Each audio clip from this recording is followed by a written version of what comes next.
Hey, everybody. One of the things that we're hearing today, especially from the Gillette commercial, is about toxic masculinity. What is it and how it works and all these things about that. So I just want to share some things about this. First, I don't believe in toxic masculinity, but what I do see today is absent masculinity. Let me just share some things with you. 63% of youth suicides are from fatherless homes. That's from the U.S. Department of Health census. That's 5 times the national average. Check this out. 90% of all homeless and runaway children are from fatherless homes. That's 32 times the average. 85% of all children who show behavior disorders come from fatherless homes. That's 20 times the average according to the Center of Disease Control. How about this one? 80% of rapists with anger problems come from fatherless homes. That's 14 times the average according to Justice and Behavior. How about this one? 70% of all high school dropouts come from fatherless homes. That's 9 times the average, says the National Principal Association's report. So these aren't numbers that we're making up. These aren't perceived things out there. This toxic male deal, this toxic masculinity deal, this perceived idea. But see, that's what secular society does. Secular society loves to deal with the symptoms and never deal with the problem. See, the problem we have in America is not toxic masculinity, it's absent masculinity. Where are the fathers? Now, I just want to say this.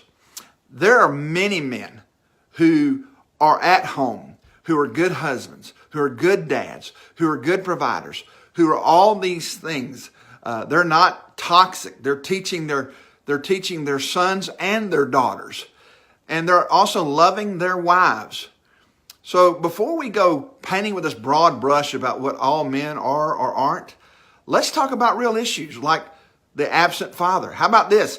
The absent man at work. Do you realize that there has been a 10% increase in the last 10 years in healthy men? Physically able men between the ages of 19 and 55 not working, choosing not to work. Top 2 causes by one survey says that it's painkillers and video games. Painkillers and video games. 10% increase in that demographic. Sociologists says a seismic shift. In other words, we have a problem.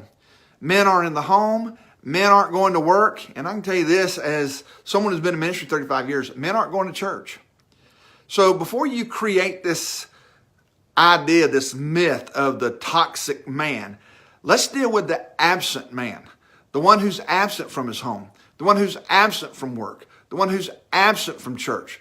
Let's start talking about the root causes of that and where these men are and why we are seeing such an increase in children, boys and girls, in behavioral issues. My wife is a high school special education teacher, and we know a lot of teachers. We've been involved with the education system for a long time and working with Fellowship of Christian Athletes and a lot of coaches and stuff. One of the things that you often hear from educators is that when they have times in which they sit down to talk with parents or guardians about their child, rarely does the father show up. Rarely does the father show up. And oftentimes it's grandparents showing up because they've been given the care of that child.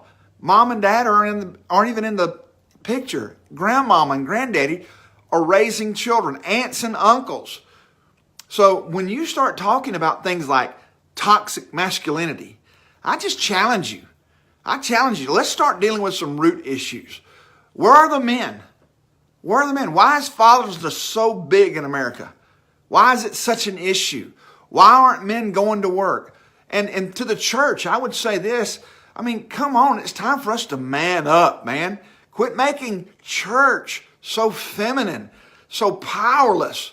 I mean, let's start talking to men like men about Jesus. I mean, you're talking about Jesus Christ, the one who came and defeated death, hell, and the grave, who took on the cross, who took the worst that hell could unleash on one man as a man and won. See, real men win when real men know Jesus and love Jesus. That's how real men win. And so you can have the conversation about the toxic man, but I'm just telling you, we need to have the conversation about the absent man. We live in a culture that no longer values what God has designed and God has created. God made man, God made woman. That's how it worked. And so when you even start talking about toxic masculinity, how can you say that when you support a culture that says, well, let's just wait until you choose what you're going to be. So Gillette, let me just say this to you. Gillette, you're not the best a man can get. No, the best a man can get is Jesus. And it's not about a close shave on his face. It's not about his healthy skin. It's about having a healthy life, an eternal life, a life full of Jesus.